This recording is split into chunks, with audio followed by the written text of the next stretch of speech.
Olá, seja muito bem-vindo, bem-vinda a mais um ABCD ESG, onde hoje eu recebo Alexandre Hernoni, advogado especialista em Direito Empresarial e ESG. Seja muito bem-vindo.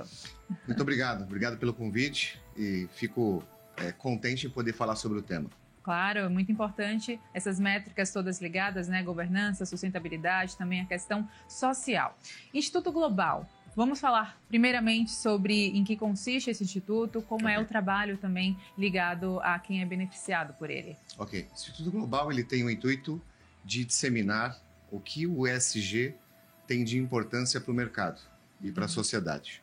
Então, primeiramente, a gente tenta, de uma maneira educacional, transmitir a importância por meio de pequenos ensinamentos. Hoje, o que estamos realizando aqui já é uma fração do que é a obrigação do Instituto Global estar realizando em cima do que é constituído no seu estatuto. A importância do ESG, mesmo já existindo há 19 anos, ainda é tido com pouca relevância. Então, o Instituto ele veio para poder disseminar de uma maneira educacional. Claro, é muito importante. Educação é base, conhecimento também. São diferentes tipos de indústrias que a gente tem, empresas diversas também que precisam desse alinhamento, se informar, se enquadrar nas métricas. Vocês atendem diversas pontas, como são as diferenças? Temos peculiaridades nessas diferenças de tipos de indústrias? Sim. As que têm um maior índice de poluição, né, vinculado à questão do E, do ESG, ela tem já, por uma questão de natureza, que cuidar da parte ambiental com maior relevância. A governança, a grande maioria das empresas, das maiores para as médias, que as pequenas, hoje elas não têm a condição estrutural, né, do seu staff em realizar ações que são necessárias ao cumprimento das normas. Então, de grande para as médias, aquelas que têm um índice de poluição maior na emissão na sua produção ou prestação de serviço, por ter uma frota muito grande de carro, de uma maneira obrigacional, ela já tem que ir cumprindo uma parte do que é o E. Mas, qual é o grande problema? Os problemas são os entendimentos do que o acrônimo ESG veio trazer na sua essência. Quando eu tenho uma empresa que ela tem o perfil muito de um passivo muito grande, ela se foca única e exclusivamente dentro da parte ambiental. E é óbvio, a governança dentro da sua limitação, da sua estrutura. Contudo, lá atrás, 19 anos, Pacto Global, 2004, Banco Mundial, junto com a ONU, Kofi Annan, o intuito foi fazer com que as três letras se focassem, se unissem para o social. Então, a função essencial do ESG não é ambiental como todos acham que é, né? Quando hoje a gente partilha nosso pequeno conhecimento com os empresários, a primeira coisa que acontece é ele se justificar que já cumpre a norma, porque ele já tem a sua cota ambiental. Aí a gente começa a lição do zero, explicando para ele que as letras elas não podem ser executadas de maneiras distintas. Por quê?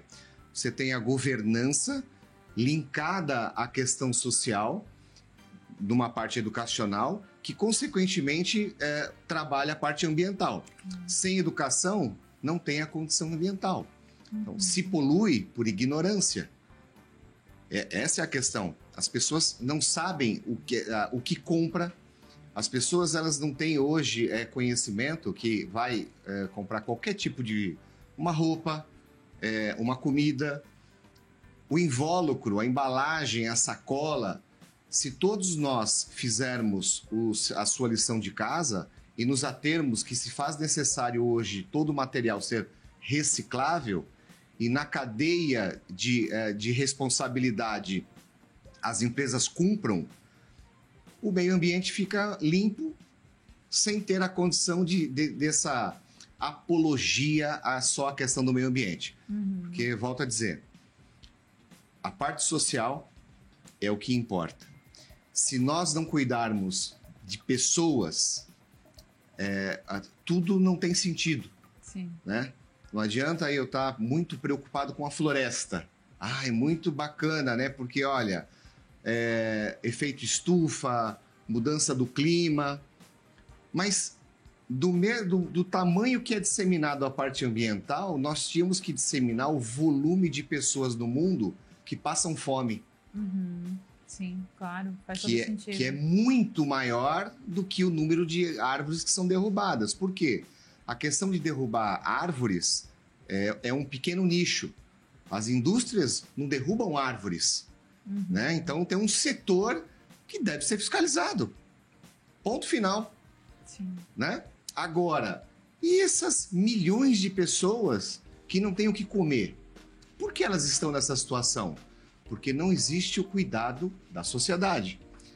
Então, o intuito, quando Kofi Annan desafiou as 50 instituições financeiras a implementarem dentro das instituições o ESG, cobrando das empresas que essas instituições emprestam dinheiro, o intuito foi para cuidar de pessoas. Estamos falando do Pacto Global e de ONU. Né? Ali não existe nenhum envolvimento capitalista. Então, ninguém lá atrás, na essência da criação da sigla, teve o intuito de falar para o industrial, olha, você vai ter custo da parte ambiental, olha, você vai ter custo da parte de governança. Não é isso. E pela essa pequena ignorância de entendimento da essência do ESG, hoje a gente vive um momento do quê? Você vai conversar com o empresário, a preocupação dele é custo. Então, dentro desse intuito de sanear problemas já do que existe, o que fizemos? Foi criado um instituto. Este Instituto Global ele tem a função de disseminar a cultura e implementar a questão do ESG. E por ser um instituto, as empresas conseguem contratar o serviço por renúncia fiscal. Então, ou seja, não tira dinheiro do bolso para implementar o ESG. Então, a gente montou uma forma que quando a gente senta com o empresário para enxergar a realidade dele, ele não venha com aquele distanciamento, aquela rejeição a falar sobre o assunto, aquela resistência, né? Por quê? Porque eu vou ter custo. Né? Então, a rejeição é porque eu vou ter custo. Sim. Então, se eu tenho custo, ele é um CEO. O objetivo dele é que a empresa tenha resultado. Então, ele não pode aderir. Mas o intuito de tudo isso é fazer com que a empresa faça sem ter custo. Não é fácil, porque já se criou um estigma na cabeça de muitos que o ESG é uma moda. Né? Que é algo que vai ser igualmente a um ISO, que vai ser uma pequena situação temporal que em dado momento vai deixar de existir. Mas isso é um grande engano. Sim. Senão acaba minimizando a importância de falarmos e de implementarmos isso diretamente. Exatamente. Então, a questão principal é disseminar. Sim. Então, o que fazemos aqui agora é a disseminação. Isso é essencial. Sim. Depois, tem que ter um trabalho de conscientização. Tudo é uma questão cultural. Claro. Né? Mesmo que seja difícil, porque é difícil, uma coisa é você falar para eles, para o empresário, olha, esse copo tem água e o custo é tanto e se vende por tanto. Essa é a linguagem dele. Agora você vai falar, sabe esse copo que você está produzindo? Você tem que ter eficiência energética na produção. De cada copo, você tem que diminuir a utilização de água. Os seus colaboradores, eles têm que ser enxergados de uma maneira humana, não como um simples número ou um nome. Você, empresário, tem que conhecer a família do seu colaborador. Essa é a essência do ESG. E você, empresário, tem que conhecer a comunidade no entorno do seu CNPJ. Ninguém precisa salvar o mundo, ninguém precisa fazer nada só no seu entorno. Sim. Se cada empresa tivesse a conscientização do que é a norma e do que ela veio buscar, e se isso tivesse sido feito de uma maneira meio obrigacional, né? Porque hoje é uma simples norma que uma grande gama de empresas utilizam como greenwashing, somente com uma maquiagem verde para vender mais e falar que é bonita, né? Olha, eu não pratico a diversidade, aqui a gente tem a inclusão social, mas isso não é a essência. A essência é o conjunto. Então, a primeira lição de casa que eu sempre falo ao empresário: você conhece a família do seu colaborador? E a resposta geralmente é não? Ou um pouco? Não, não tem, não existe Não isso. existe Não existe porque não é cultura, né? Ontem mesmo visitamos uma empresa onde um pai de uma colaboradora nos levou e a proprietária do estabelecimento falou: poxa, eu não sabia que era tão bom, né, conhecer a minha colaboradora, que ela tinha um pai, que é o que me acompanhou na reunião, tá certo? Que, com todo esse conhecimento que veio trazer o ESG aqui dentro. Então, às vezes, a solução, ela se encontra muito próxima. Só que por uma questão de não cultura, né, de não hábito, como é que você vai conhecer a família do seu colaborador? Ah, eu vou ter que convidá-lo? Não. A norma traz os questionários. A norma são 1.555 itens a serem cumpridos. Depende do segmento. É em torno de 400, 450 itens.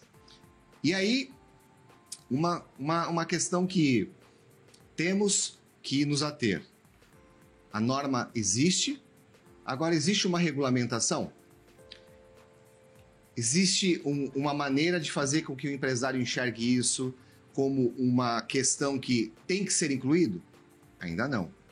Mas o Brasil, ele é pioneiro na questão de norma. Então, quando eu falo que o Brasil é normatizado em ESG, os especialistas que sentam comigo desconhecem. Imagino. E olha que é significativo esse desconhecimento, né? Exatamente. Que é, eu acho que, vital para qualquer tipo de negócio. Tem um termo do mercado financeiro que é mais utilizado, são vasos comunicantes. E é bom a gente fazer essa analogia porque essas letrinhas não são só letrinhas, né? Isso. É como você falou, é uma ligação completa Tem um objetivo. E complementar também com esse objetivo. Alexandre, de forma muito didática você está explicando até agora, estou super curiosa para saber mais a respeito, só que antes a gente vai para um rápido intervalo. Convido você que nos acompanha a continuar por aqui, porque na volta Alexandre Arnone fala muito mais sobre ESG, o Instituto Global e as métricas que são tão importantes para toda e qualquer empresa. É já já.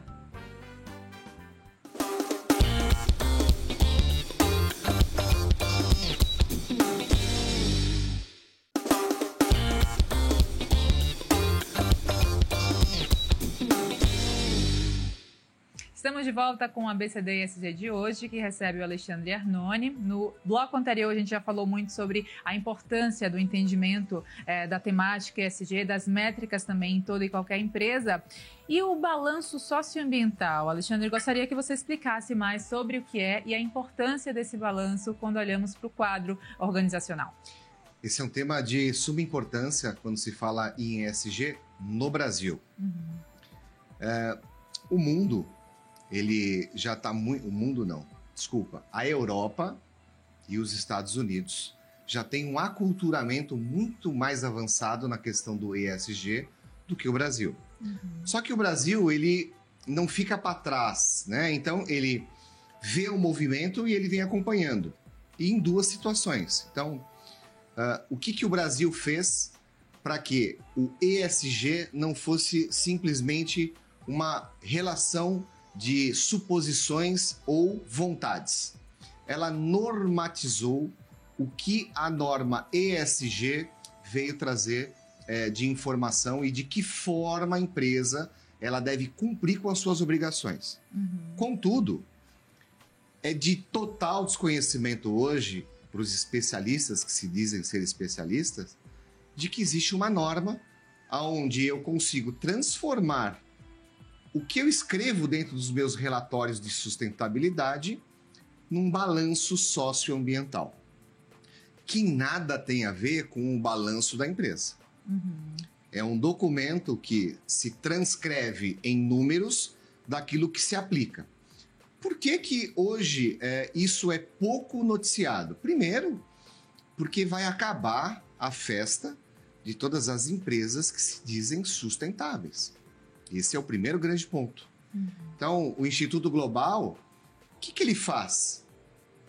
Ele certifica as empresas. Ele faz um atestamento. Então, nós temos de 100% 3 categorias.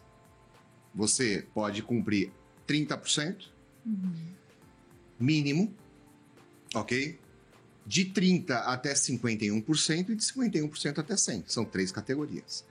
O índice de empresas que não alcançam 10% é 80%. Nossa, a gente tem muito que caminhar ainda.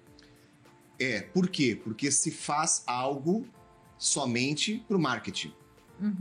Sou ESG. Eu sou sustentável. Aí você vai na empresa, tem 3 latas de lixo, com seleção de lixo, tem 1 ou 2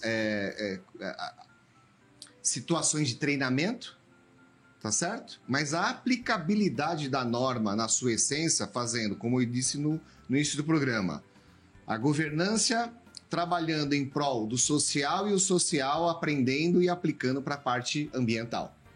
Então você tem um ciclo que nasce com uma governança, cuida de pessoas e as pessoas cuidam do resto, que é o ambiente. As 3 letras não existem à toa. Não foi uma vontade iluminada, sentou-se lá e falou, olha, vamos juntar o meio ambiente com o social e a governança? Não. Lá atrás, eles já tinham a preocupação do que, para mim, pessoa, Alexandre, é temerário. Por que temerário? As empresas não estão cuidando das pessoas. Nós vivemos um período de alta tecnologia, inteligência artificial, 5G, IoT. Juntando esses 3 universos, o que nós teremos? Muitos desempregados. Por quê? Porque trabalhos repetitivos, qualquer inteligência artificial vai saber fazer. Carro autônomo, não preciso do motorista. E eu trago comigo um pânico interno, vendo o que já aconteceu em 2022 e o início agora de 2023, que é 25% da frota de Uber dos Estados Unidos é autônomo e elétrico. Estamos falando do futuro sustentável, né? Tiramos aí a questão do combustível fóssil e colocamos a questão do carro elétrico. Maravilhoso. Essencial. Por quê? Precisamos cuidar. Contudo, onde está o motorista? Existiu tempo hábil para reclassificá-lo para que ele fizesse alguma coisa nessa empresa ou numa outra empresa qualquer? Não. Então, vamos lá. A hora que... Vamos falar só de cidade de São Paulo. Não vou falar de Brasil para não acarretar pânico, né? A hora que a cidade de São Paulo tiver 5G concluído, a BYD ou qualquer outra empresa que hoje está vindo ao mercado pesado com carros elétricos começarem a disponibilizar frota direto da indústria para uma Uber, para o 99, para a cooperativa de táxi, esses motoristas que aí estavam vão para onde?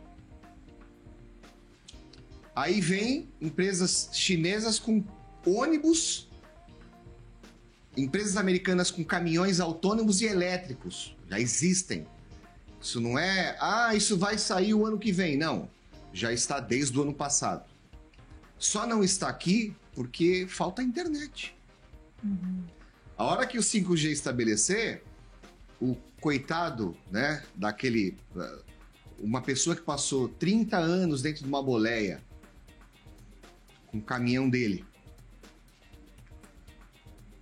Vai chegar o momento que as pessoas, as empresas, eu não tenho mais interesse, porque como eu tenho que cumprir a questão do ESG, eu tenho que transformar o meu caminhão de combustível fóssil para elétrico. Mas sabe o que aconteceu? Eu já tenho à disposição um caminhão autônomo. Então, infelizmente, eu não vou precisar mais de você. Então, são milhões de pessoas milhões, não estamos falando de milhares, Sim. que hoje já está numa repescagem. Quem sou eu para desclassificar qualquer um? Mas uma gama muito grande de Uber são pessoas que estavam em dificuldade, desempregadas, que arrumaram um caminho, que é o quê? Alugar um carro e trabalhar fazendo Uber, que é algo muito honroso. Contudo, isso vai acabar. E ele vai para onde? Eis a questão. O futuro da empregabilidade, como é que se adequa também a essa nova realidade? Você entende por que eu te falo que o S é o mais importante das 3 letras? Claro. Não só pelo lado do consumo, mas também da função social daquela pessoa, daquele colaborador. Tem que existir uma preocupação de reclassificação dos colaboradores. As empresas têm que investir nos colaboradores. Tem que, pelo menos, reclassificá-los para alguma coisa. Porque vai ser um colapso. E não está longe. Né? Por quê? Porque nós temos o Pacto 2030, que tem que ter 40% da produção dos carros eletrificados. Até 2030, com certeza, a questão de internet vai estar muito mais avançada do que hoje, 2023. E aí, com um volume muito grande dos carros elétricos, com a internet, onde irão as pessoas que hoje estão sentadas atrás de um volante? Eu estou falando de uma categoria, mas hoje, nota-se, nós não temos mais o cobrador de ônibus. Não teremos também o motorista. Hoje temos a entrega de carros, de caminhões 3/4 dentro da cidade. Não haverá mais a necessidade desse motorista. Entende a gravidade? Sim, é um ponto importantíssimo que você traz aqui ao debate, porque realmente o olhar humanizado sobre as organizações veio fortemente no pós-pandemia, principalmente, né? Essa questão da liderança mais horizontal, esse contato mais próximo e, claro, ali a ponte, que eu acho que é uma tríade mesmo, gente, gestão, liderança e colaboradores. Como organizar, né, essa dinâmica? Como realmente você orientar esse colaborador que ele não vai ser substituído, mas pode ser reaproveitado. Só que de que forma? Aí que fica a pergunta, né, Alexandre? A forma, ela existe, porque o ESG já tem uma inteligência para isso. Com a aplicabilidade correta no S dentro da empresa, você já vai fazer uma reclassificação, você já vai melhorando, já vai fazendo um update de tudo aquilo que o funcionário pode fazer. São as skills, soft e hard skills. Exatamente. Então, esse universo, ele já existe de que maneira ser feito. Contudo, voltamos ao início do programa. O empresariado enxerga o ESG como um custo. E como desmistificar isso ou mostrar que mesmo que tenha qualquer tipo de custo, ele é benéfico e é necessário? Ele não é só benéfico, como ele é necessário. Primeiro, ele é necessário.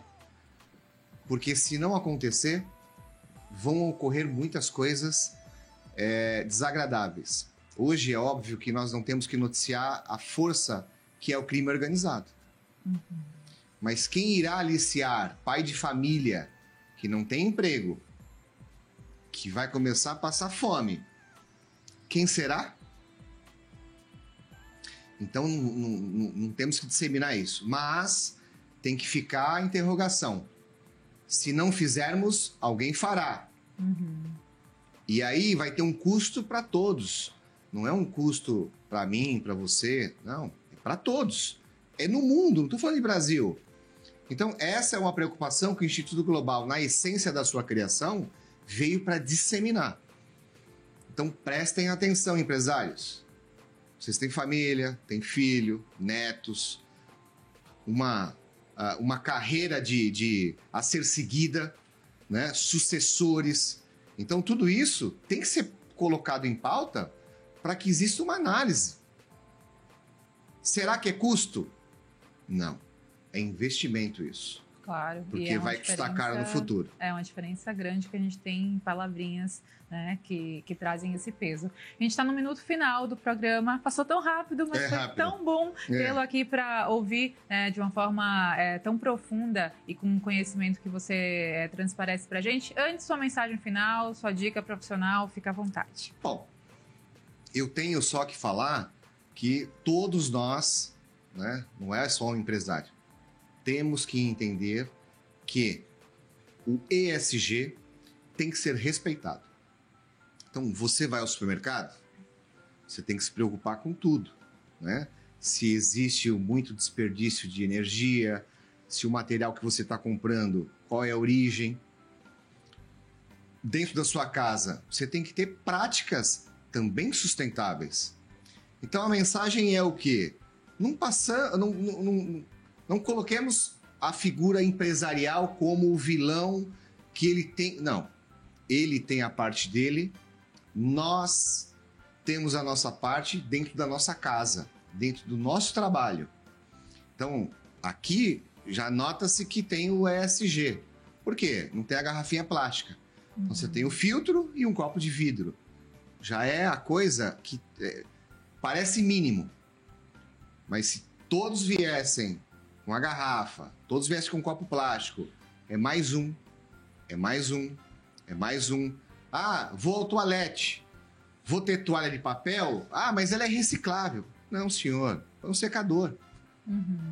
Entende? Sim. Visualize se você precisa despendimento de tanta energia dentro da sua casa, porque vai fazer falta amanhã.